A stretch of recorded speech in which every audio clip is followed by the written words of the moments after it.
Hey guys, this is Coach Tony Pierce, 1979 East Orange graduate. Just wanted to come and share some information with you that's very important.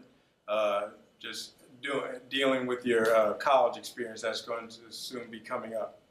After I left the head coaching job here at East Orange, I ended up moving to college football, coaching at the University of Pittsburgh, West Virginia with the Mountaineers, Wake Forest, Georgia with the Bulldogs, and was been in a SWAC and the MEAC at Delaware State, Savannah State, and Alabama State. So I just wanted to come and bring my experience to you and share with you some of the things that you're going to have to do. First of all, you have to think of yourself as a professional. When these college football coaches are coming to speak with you, they're coming to speak with you in hopes that you can help them win at their university. They're not coming to recruit anyone who can help them lose. So it's very important that you keep your academic grades up as much as possible. You should be fighting for it. You should be going home, doing your homework every night, every evening. There should not be any parent or any coach who has to fight with you to do your homework and to do your schoolwork. Why? Because it's your life, it's your future. You have to understand the importance of your future and what you're going to do. That's why I say when it comes time to recruit and college coaches begin to come in, this is a business transaction. It's not kiddie land, it's not fairyland, it's a business transaction. So whether a college coach speaks to you over the phone, which in the spring to juniors, in the juniors class he's only allowed to call you once from April 15th to the end of May, and then going into your senior year, when September 1st starts, he's able to call you once a week, all during the fall. And when that phone call happens, you should have a notebook near your phone recording any coach who calls, his name, his phone number, what institution, and just jot down some of the few important words that he says. And you have the right to research their university, research recruiting, research the NCAA. You have the right to ask questions because the coaches know what you don't know. You have the right to ask them if they continue to call you, hey coach, are you offering me a scholarship? What position would you see me playing at your university? Do I have the GPA for you? Do you have my major?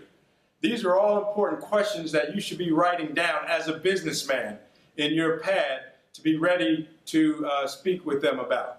Because most of the coaches, like I said, are going to call you up. They are trained to sound like they're your favorite uncle. They're going to ask you what your girlfriend's name is, what your favorite ice cream is, what your dog's name is, whether you have both parents at home, and they will even treat you differently whether you come from a single-parent household or whether there's a father in that household, because they know that dads are going to ask more questions and are over protecting his family and his son when it comes to recruiting. Now, also, you want to get on the NCAA Clearinghouse website, the Eligibility Center, because you want to find out what you need to do not to just be eligible to participate in college athletics, but what you need to do to soar. You should all be striving to get A's and B's right now. You shouldn't be giving your teachers any flack in the classroom, and if you have been, it's time to mature. It's time to go back to that teacher, even if it was last year, I know it's summer right now, go back and apologize to that teacher and say, hey, Ms. Smith, I'm sorry for acting up in English class. I was immature last year. I didn't understand what I was supposed to be doing. I understand now that I'm a businessman. This is what I need to do for my future. And now I'm serious. I'm going to be sitting in the front row, taking care of business. Because that's what's going to get you and catapult you to your future. The coach is going to have some information. They're going to be putting up some information about the NCAA Clearinghouse, about the website. You need a great score according to what your GPA is. Now, the rules are changing. Right now, you need 16 core courses to be eligible for Division I status. What do I mean by core courses? C-O-R-E, core courses. I'm talking about English, math, science, any foreign language, and any additional courses. It's not home ec, it's not physical education, it's not wood shop, it's not any courses like that. So if you're getting A's in those courses, and not doing well in the core courses, you're not going to be eligible to participate in college athletics. And you're going to be playing this new position that hurts. This position is called left out. Because if you don't have these qualifying test scores which are very important, there's nothing that your coach can do. He's not going to be able to go back and change scores. It's nothing that your teachers can do. So this is all up to you. And right now, the rule has changed where you need at least 10 of these core courses by the end of your junior year. So you need to have your English courses, your 3 Englishes, your math, your science. You need to have 10 of them by the end of your junior year. And they need to be logged in. And your guidance counselor is going to send your transcript after your junior year into the NCAA clearinghouse, and you're not going to be able to change any of those grades. Not going to be able to touch them. So years ago, a young man could not do well his first or second year and then catch up his junior year and then try to get A's and B's his senior year. Those days are over. You have to do it all in your freshman, sophomore, and junior year.